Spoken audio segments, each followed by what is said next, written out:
Thank you. Good morning. It's great to be here this morning. I was not told about the trend about speakers mysteriously disappearing when I agreed to do this, so if I could just not disappear, that would be great.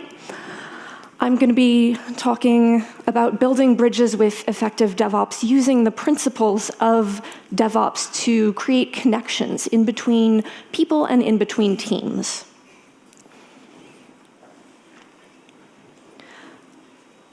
So like was previously said, this is me. I am beer ops on the internet. I complain about computers. Temporarily unemployed. I just finished up 3 years working at Etsy. Right now, I'm hanging around Europe with all you fine people. And in August, I'm going to be continuously integrated beer ops and starting at Travis CI. Like was also mentioned, co-author of Effective Devops with Jennifer Davis. She is a developer who works at Chef. I do ops, so we DevOpsed us a book on DevOps. And sorry to all the people who are really, really into goats. The official animal of DevOps is the unshaven yak, according to O'Reilly. It's official. So I want to start out this morning by talking about this statistic. So 10 years is the so-called mid-career point by which 56% of women have left the tech industry. The study that came up with this number also realized that this was about twice the rate at which men are leaving the industry. And there's probably similar statistics for people in other underrepresented groups. Now, I bring this up not to be a super downer first thing in the morning. That's not quite what I'm here for, but I think it's important that when we're here at events like this, thinking about our industry and its future, where we're going, we think about who is being included in these conversations and who isn't. If you look around this room, who do you see participating? If you look on stage at these various DevOps Days events, who is getting to participate in these conversations? Now, I just hit the 10-year mark last year, so I'm not part of that depressing statistic yet. But there were definitely several years when I did actually come very, very close to leaving the industry. Not just quitting a specific job or changing teams, but just table flipping and quitting tech entirely. And a big part of why I was feeling that way was that I felt very, very disconnected. Dr. Christina Maslach has done a great deal of research on the topic of burnout. And she identified these 6 key areas where if there's a disconnection or a mismatch in between somebody and their work environment, it can really exacerbate or lead to burnout. So a lot of times when people think about burnout, they think about workload. They think about somebody who is overworked and stressed out. They have just way too much to do and not enough time to do it. I mean, don't we all?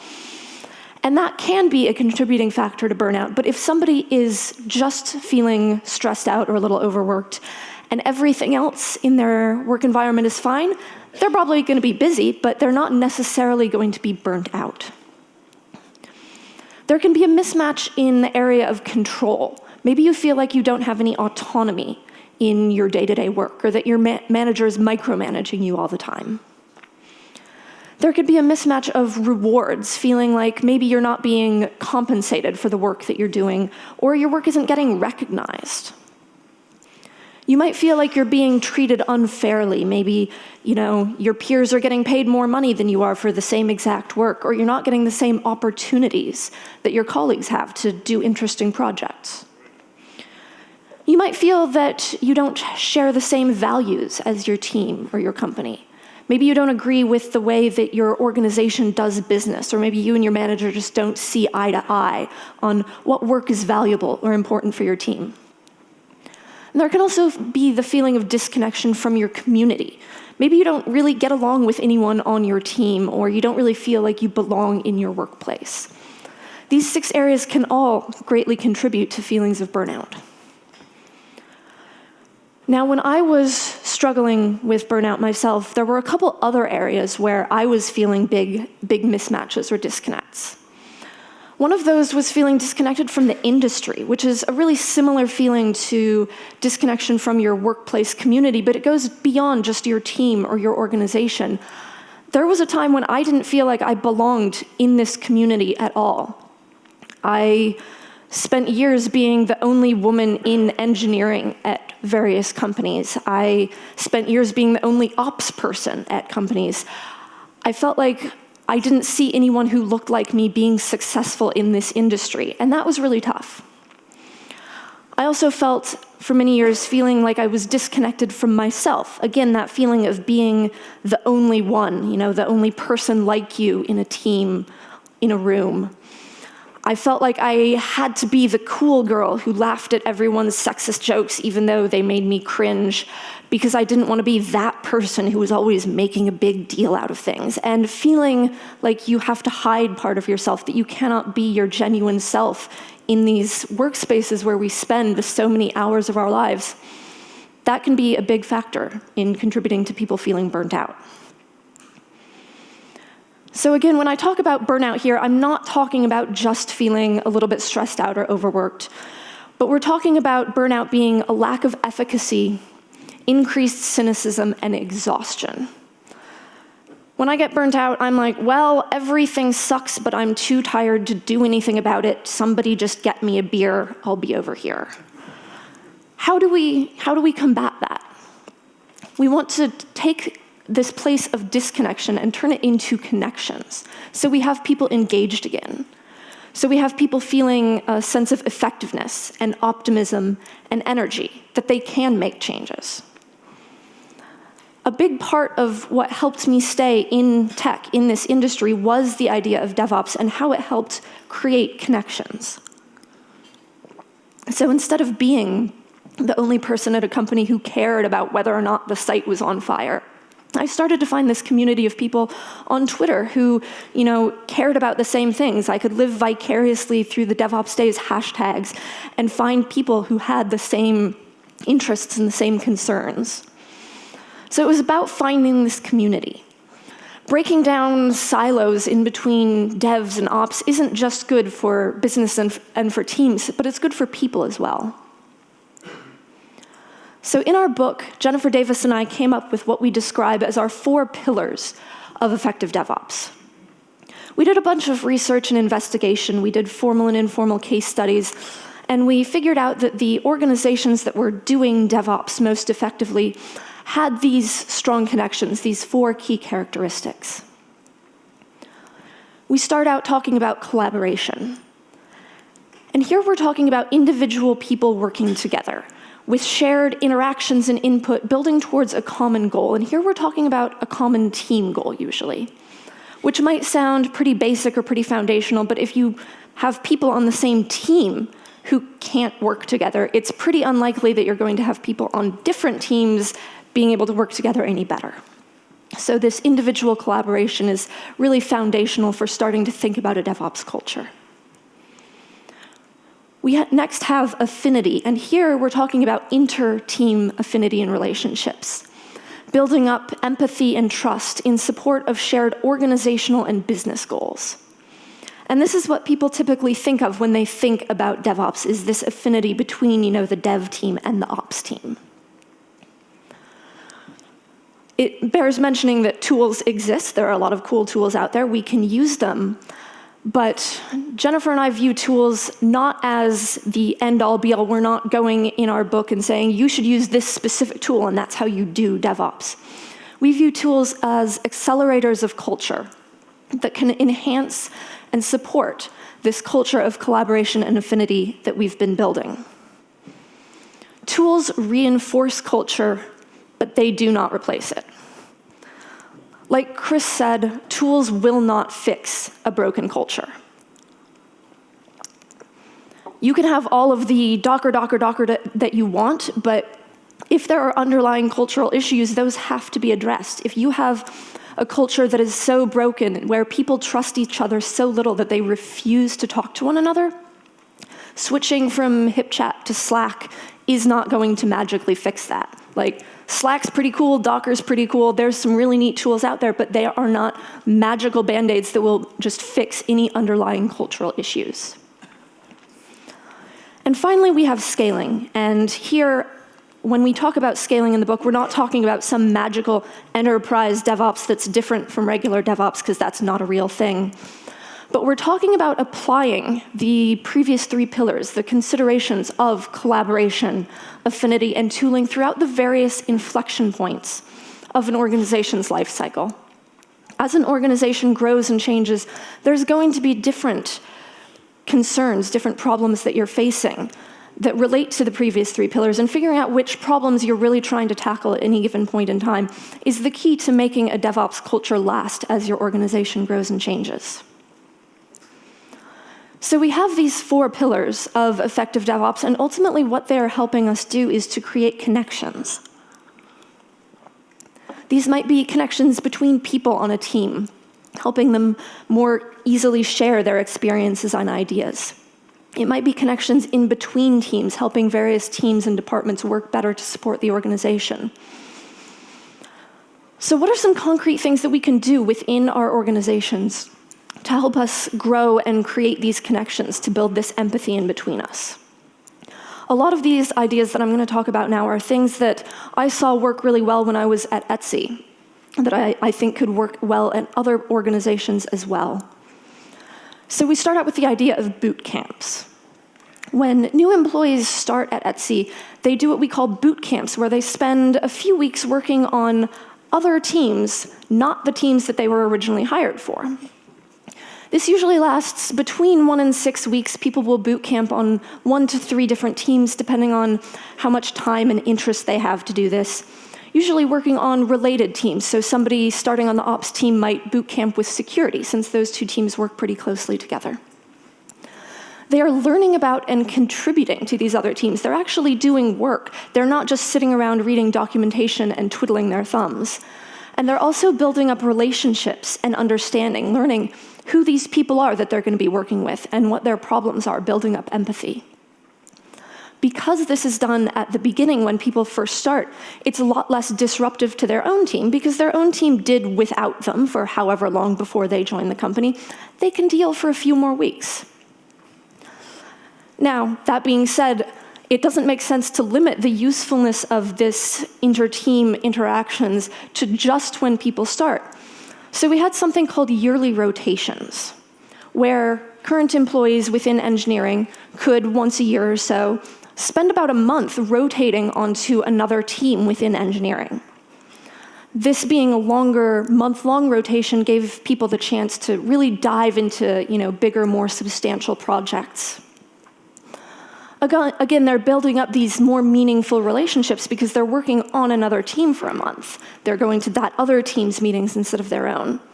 And so they're building up this understanding of, what the other team is working on. This can also help with engagement and retention. As engineers, we have a variety of interests. We don't just necessarily want to do one thing forever. So giving people a chance to go work on something else can be really beneficial for them. People also sometimes might find that their interests, what team they want to be on, changes over time, and there have certainly been people who have changed teams after a yearly rotation, which, sad for their old team that's losing them, but we get to keep those people within the company instead of them having to go elsewhere to pursue new interests. There's different ways that we can build up inter-team relationships in between teams that do tend to need to work more closely together. I'm going to use operations as an example here because that's what I do, ops life, but this can work for other teams as well. So some different models for how an ops team or some other service team might interact with other teams within an organization. You might have a dedicated model, where you have an ops team that has engineers on it that are dedicated to work with other teams. So you have some person on the ops team, and it is their job to work with, the security team, for example, and that's what they do. They are dedicated to that work. At Etsy, we used a designated model for several years until it started not scaling up super well. This is something that we've talked about a lot in previous talks that people have given. Instead of having somebody be dedicated to work only on a specific team or project, they more serve as a designated point of contact. So when I was on the Etsy Ops team, I was designated ops for our Hadoop team. So whenever the Hadoop team had operational questions, they would come to me. I wouldn't necessarily be the one solving all of their problems or doing all of the work for them, but they would come to me as the first point of contact, and we would build up the relationship that way. You might also have the embedded or SRE model where you have people working as full members of a given team. You might not have a dedicated ops team that is called the ops team on the org chart, but you might have operational engineers working as members embedded in other teams. Whatever the model, there's a few different goals of building up these types of relationships.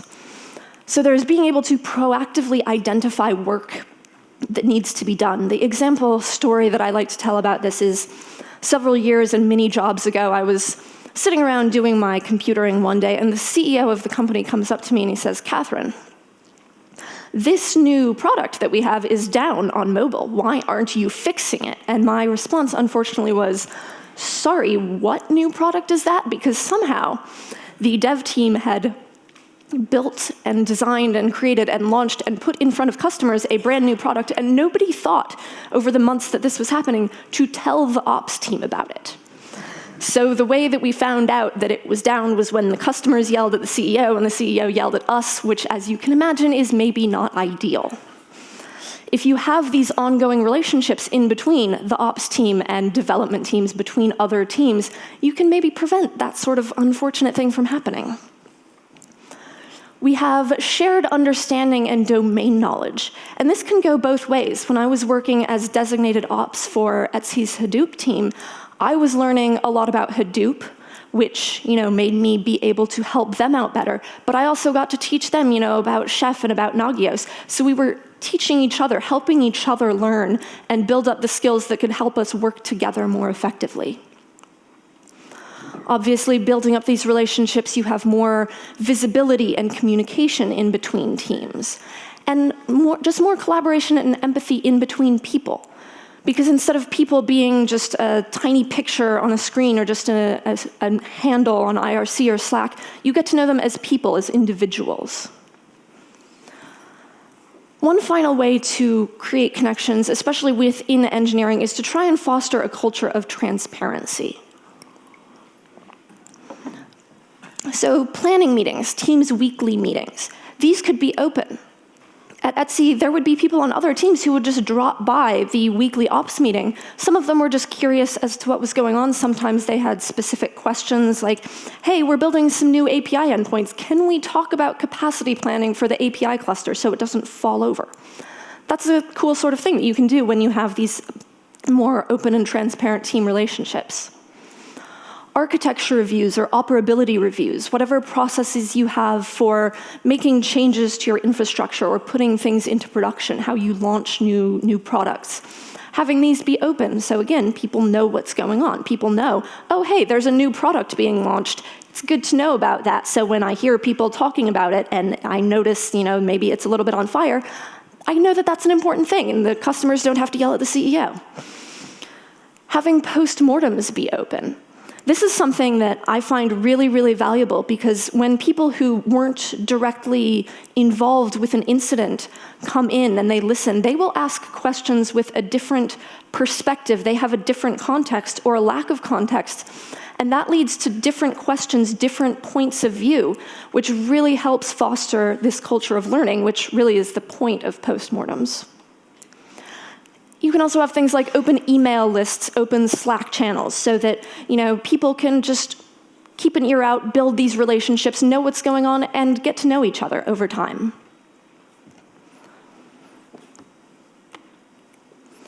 There are also things that you can do to try and bring in the entire business, because engineering is important, dev and ops are important, but they aren't the end-all, be-all of your organization. Especially if your company is not making a product for engineers, it's important to be able to reach out to the parts of your company that talk to customers and to be able to get that customer focus in there. So support rotations are a really cool way that we did this at Etsy. This is where engineers would spend time working on customer support, similar in theory to the way that we did the yearly rotations that I mentioned. But here we're spending much shorter periods of time, usually a few hours to a day on about a quarterly basis, helping out with, pretty basic level customer support tasks. This kind of the customer support equivalent of, have you tried turning it off and on again? Not the, this is a complex case that involves, an ongoing relationship with customers. But the point here was to, one, help out the customer support teams, but also to give engineers a feel for what it is like in other parts of the business. And as well to get engineers to realize what it is that customers are actually experiencing with the things that they're building. Because, Etsy engineers are not people who spend all of their time buying and selling things on Etsy. So getting this customer support experience really helped engineers to learn, how are customers actually using the things that I'm building? What problems are they running into that I didn't anticipate? Having shared tools and processes is important not just within engineering, but throughout the entire organization as well. So having a shared chat system, Etsy about a year ago moved from IRC to Slack because we found that despite writing a pretty nifty IRC front-end client that we thought was all nice and shiny, people outside of engineering were still confused by it and couldn't really figure out what to even do with this IRC thing. Switching to Slack made it so that the entire company could interact, could communicate. Having shared ticketing systems or work tracking tools. One company that I worked at had dev teams on Jira and ops teams on Trello, and they didn't have even read access to each other's systems. That may have been the place where the product got launched without anybody telling the ops team. So having shared systems, again, good for preventing problems like that. And various processes, how you make decisions, how you document things, post-mortem processes. Having these shared processes throughout the entire organization just gives you a common frame of reference to make it easier to interact with different parts of the business. And I think throughout all of this, it's important to remember that ultimately we should be focused on the customers here. We're doing cool, innovative engineering work, but we're doing it for a reason, and that reason is, in fact, to help our customers. So there's a blog post from Jeff Susna that I quote in many of the talks that I give because it's awesome. There's links in the slides, which I'll post later. He wrote in 2014 talking about empathy as the essence of DevOps. Empathy allows software makers and operators to help each other deliver the best possible functionality and operability on behalf of their customers. Which is true. I completely agree with this. I think we can go one step further, though. It's not just about devs and ops. We can say that empathy is what allows organizations to help each other deliver the best possible solutions on behalf of their customers. If we're trying to break down the silos in between dev and ops, I think it's important that we not create another silo in between engineers and non-engineers. You don't want to have a situation where the engineers all get really cool hoodies and fun parties and all that, and everyone outside of engineering is like, well, I don't get any of that. That breeds not necessarily hostility, but not necessarily the sort of collaboration and empathy that we might want in our organizations. So really, this is about empathy and finding as many ways as possible to support and connect with each other throughout our entire organization. Because the more people that feel included within your organization, the more effective that organization, that business is going to be. Now we can go one step further again, I think, and talk about not just our individual companies, our individual organizations, but the entire industry. How can we create an industry where people don't feel that they have to leave, halfway through their careers? How can we create an industry of inclusivity and connection? There have been a lot of talks recently at various events and, on Twitter about diversity and inclusivity. But there are still people who will say, oh, well, that isn't a problem. That's not a problem in our industry or in my environment. I think it's really easy to say that inclusivity isn't a problem when you are already being included. If you look around a room, whether it be this conference room or a meeting at work, and you see a bunch of people who look like you, chances are that you feel pretty included. You feel safe in that space. And if that is the case for you, it is your responsibility to have empathy for the people around you who might not look like you, who might not feel as included already. DevOps is about empathy, and empathy allows people to help each other create the most inclusive industry on behalf of everyone working in it. Not just people who have, been coming to DevOps Days events and who have been part of this community already, but bringing new people into the community as well and helping them feel included, helping them feel that they can contribute. Empathy allows developers and operators to care about each other's problems so that those teams can work together. And empathy can also make those teams, these organizations, and our industry a more compassionate and inclusive place.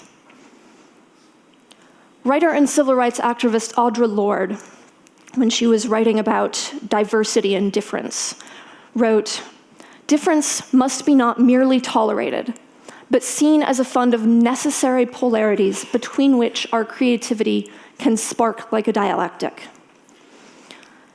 And our differences can be used to enhance our creativity. So I would ask you to think about in the meetings, in the conferences that you're in the conversations that you're having, how do differences get treated? How do different opinions get treated? Do people speak up when they have differing opinions, when they have disagreements? And what happens when they do? Or if they don't, why not? Do you have an environment that's so homogenous that just nobody has a different opinion? Or do people not feel safe? Have too many people gotten ridiculed or yelled at when they spoke up with a differing opinion that people just stop speaking up? I think it's also important that we ask ourselves, what problems are we actually solving for? And our teams, and the people on them, and the people that feel safe contributing to those teams, can have a big impact on which problems end up getting solved for. So if you have a team composed entirely of people who have never experienced harassment on the internet, that team is going to be pretty unlikely to be able to build an effective solution for the problem of online harassment.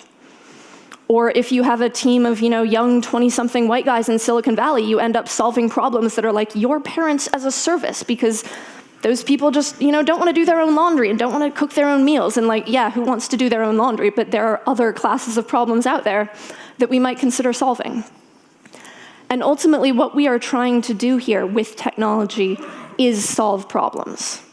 I don't argue with computers all day because it's so fun to argue with computers all day. I mean, sometimes I win on occasion, and that's a little bit fun. But ultimately, what we are trying to do is we are trying to solve problems for people. So DevOps creates effective organizations by building bridges in between teams, by allowing teams to find common ground and find ways to work together. DevOps also creates or can create effective solutions by building bridges in between people. If 56% of women leave the industry just halfway into their careers, how many connections are we losing? How much creativity, how much problem solving are we missing out on because people don't feel safe and don't feel included? The problems that we are solving and how we solve them ultimately come down to how well we can connect with each other. How can we reach out to each other to make each other feel safe and included, that we can contribute, that we can help each other solve problems? So we need to be able to embrace not only our differences, but our commonalities as well, and use both of those to help us be more creative and more empathetic. So I would ask you all today, for the rest of this conference and when you go back to your jobs, to be inclusive. Use empathy to try and understand a wider range of experiences, to look for people who aren't like you, who might not feel as included, and find ways to bring them into the conversation. Break down silos. Move beyond dev versus ops, engineering versus non-engineering. Find ways to stop looking at things as us versus them, as I am part of one group and you are part of this other group, and find ways to expand the definitions of the groups that we're part of. And to build bridges, to create more connections in between us, to expand our problem solving, both how we're solving problems and what problems we're solving for, and to find ways to really connect with each other, to build the most empathetic and effective teams, organizations, and industry that we all possibly can. Thank you.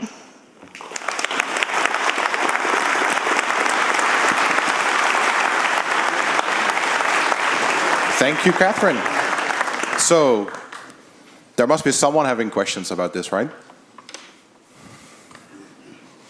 Really? No one? If not, you can find me on the internet. All right. Well, I mean, the problem is that we're going to give away... Oh, there we go.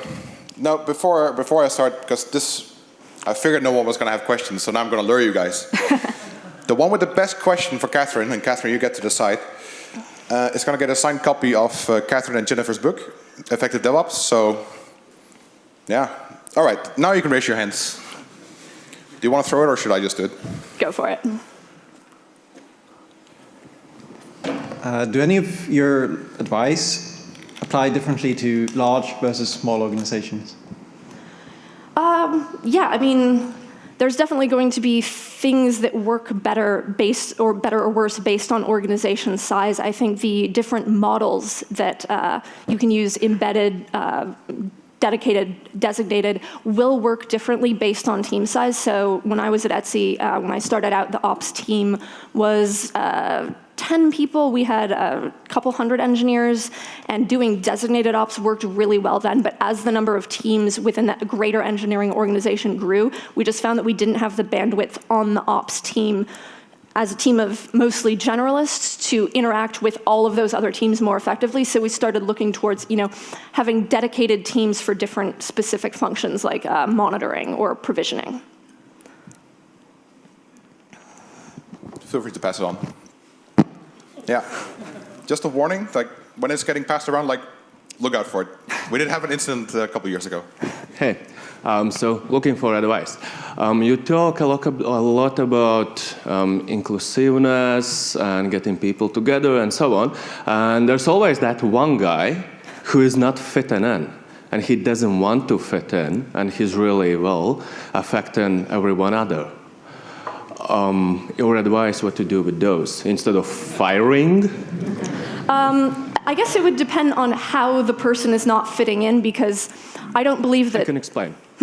I can explain. All right. Yeah, because so DevOps, culture, everyone happy, everyone following and developing it further.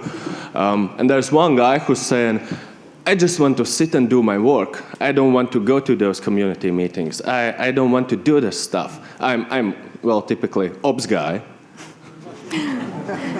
Yes. Yeah, so I think in general, I don't believe in the idea that everyone has to be like best friends at work, and somebody that you want to grab a beer with should not be like a hiring criteria. So in general, I wouldn't necessarily say that not getting along with someone is a problem, but in this specific case, if somebody is actually causing problems within the environment, if they're, refusing to cooperate or collaborate is causing problems for other teams, if other teams are, feeling blocked on this person, getting rid of them or moving them into a different role is actually doing a benefit to the entire organization. The same thing goes for the so-called brilliant assholes, oh, he's such an asshole, but he writes really good code. No, fire that guy. They are causing harm to the organization. Not every organization is a fit for every person. We have time for one, maybe two questions. So raise your hand. Who wants to ask one? One behind you there, I see. Right there. Watch out. Yeah. That was a close one.